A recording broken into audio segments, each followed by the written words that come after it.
Hello, hello, hello. Welcome back to Exotic Wine Travel. I'm your host, Matthew Horkey. So we are going to talk about Mexican Nebbiolo today. What made me most interested in the Valle de Guadalupe was when we read Karen MacNeil's The Wine Bible, and she described that the only place that is really having success with Nebbiolo outside Piedmont is Mexico. So we came down here, we investigated a lot of the wineries. Their top bottlings usually are Nebbiolo.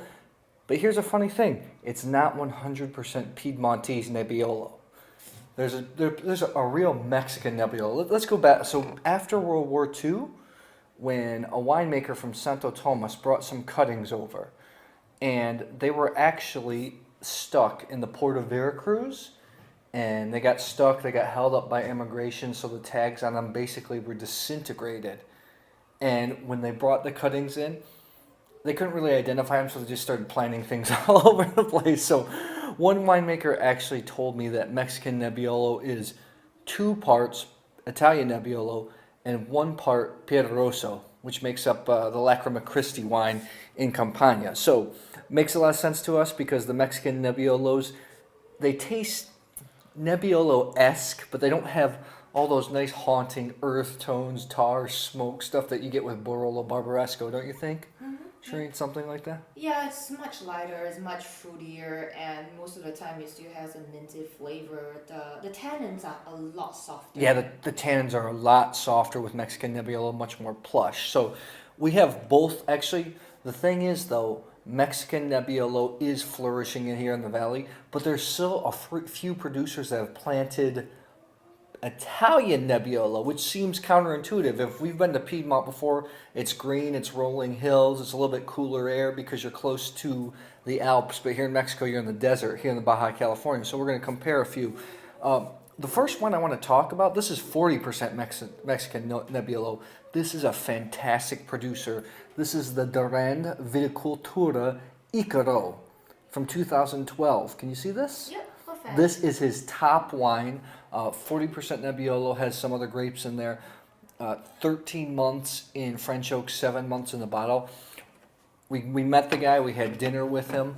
He's fantastic. He's actually from Chile. All of his wines, he stretches out the fermentation and lowers the temperature so he can extract the maximum amount of aromas.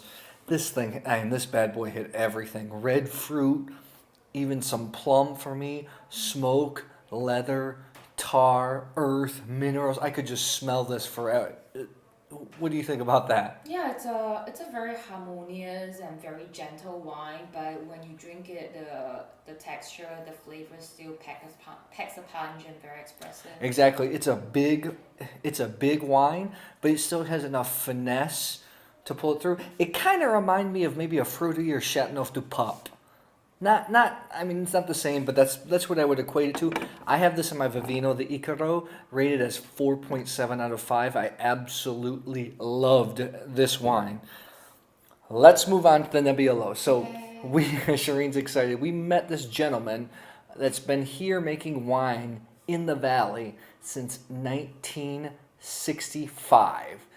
He was making wine for the big Mexican giant wine producer, El Cheto. And just recently, he started his own label. This was in 2013, he started his own label at the ripe age of 73. This guy was still full of life, full of vision. First, we have this one, the Casa Magoni Nebbiolo 2013. This is 60% Mexican Nebbiolo, 40% Italian Nebbiolo. This was more plush. Had some Nebbiolo characteristics. Shireen could definitely pick it out. Still, the tannins were still firm, but it was like a more plush, juicy wine, right, Yeah. so to speak. Yeah, there's less earthy notes as well on this one. Yeah, Mexicans get confused sometimes when they drink real Piemontese Nebbiolo because the Mexican Nebbiolo here gets that dark, dark, dark color, almost Merlot-like color. I mean, really, really, there's a lot of color going on there. I respect this guy immensely because he's Italian. He's of Italian descent. He's actually from north of Milan. And his goal is to make a bunch of accessible, not inaccessible, accessible, high quality wines that can go with food at low prices. So I really have a lot of respect for him. And this is one of his experiments. He did not actually release much of this to the public. This is the Casa Magoni Nebbiolo from 2011. This is 100% Italian Nebbiolo. It's a fantastic wine. Let's give this a little bit of a taste. 2011. There's already a little more clarity, a little browning on the rim. I don't have anything white, so I won't show this to you. It looks like Nebbiolo, and the aromatics, I can smell it right now. Oh. This smells very, very much like, to me, a little bit beefier Lamora Nebbiolo, or maybe Lamora Barolo, or like a Langhi Nebbiolo. Red fruit, blue fruit, earth, smoke, tar, minerals. A little bit of game too. Do you remember? You want to smell this again? You want to see? No, I remember exactly how it smells. It's one of my favorite wines from here. It's a perfect balance between savory, fruit, and earth.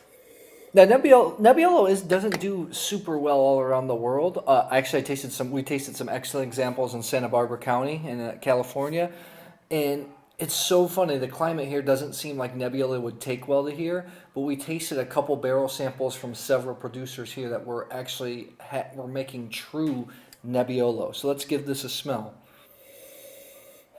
A taste, I'm sorry.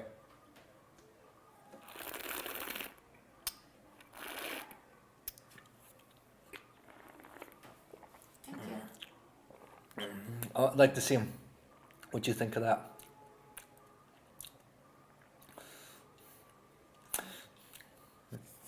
I like about this is it literally tastes like a Piemontese and older Nebbiolo. 2011's got some years on it, Fantastic. so the tannins are sweet. They got a little bit of grip, but they're not choking you out. Get a lot of red fruit in this, forest floor. I think minerals. what's also most interesting is, yeah, sure, it tastes a lot more like a Nebbiolo from Piedmont, but it's still suddenly a little bit sweeter. The color's a bit thicker. It has more texture, especially for a wine that's how many years old? I can't see. 5 years Yeah, old, 5 6 years years old, old. 6 years old. Yeah, a typical Nebbiolo from Piedmont wouldn't have this sort of texture. So it Yeah. tastes a lot older. It tastes like a more fruitier. It's a lot more fruit forward than dirty in terms of Piemontese Nebbiolos are a little bit dirtier. This is a little bit more fruit, but this is I love it. a fantastic wine. So I think there's a future here. You know, we talked to a lot of producers. They say Mexico kind of has an identity crisis, so to speak. Everybody's experimenting, just like the Icaro. I think this is. I don't have the full grape breakdown in front of me, but I think it's something like 40% Nebbiolo. I think there's some Cabernet Sauvignon. I think there's some Petit Sirah. There might be some Syrah Zinfandel stuff in there as well, which it's an awesome wine, but you know it's blended all over the place. Mexican Nebbiolo and regular Nebbiolo really could be the signature grapes of the valley, especially people that think Nebbiolo but are looking for something a little bit different. Mexican Nebbiolo adds a little more fruit forwardness, a little more accessibility. But hey, if these guys know how to produce regular Italian Nebbiolo, it also offers something in the world that's a little bit different. Yeah. Want to say anything else about that? Yeah, I mean, often people talk about typicality of a grape, right? And then they always compare it to the quintessential places like Nebbiolo to Italy.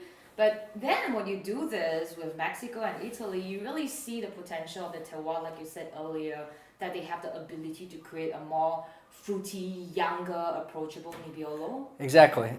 Something that doesn't have to be put away for 10 years to actually start drinking. So come on down here. If you come down to Baja California, you'll see a lot of the top bottlings are Mexican Nebbiolo.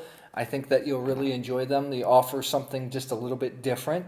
And it's a fun place. We only have 1 week left in Mexico. No. We're starting to get a little sad because Shireen's going to miss the food. The food's excellent down here in Ensenada. And the wines have turned out to be pretty darn good. So if you like this video, please subscribe to our YouTube channel, Exotic Wine Travel. And I will see you at the next episode.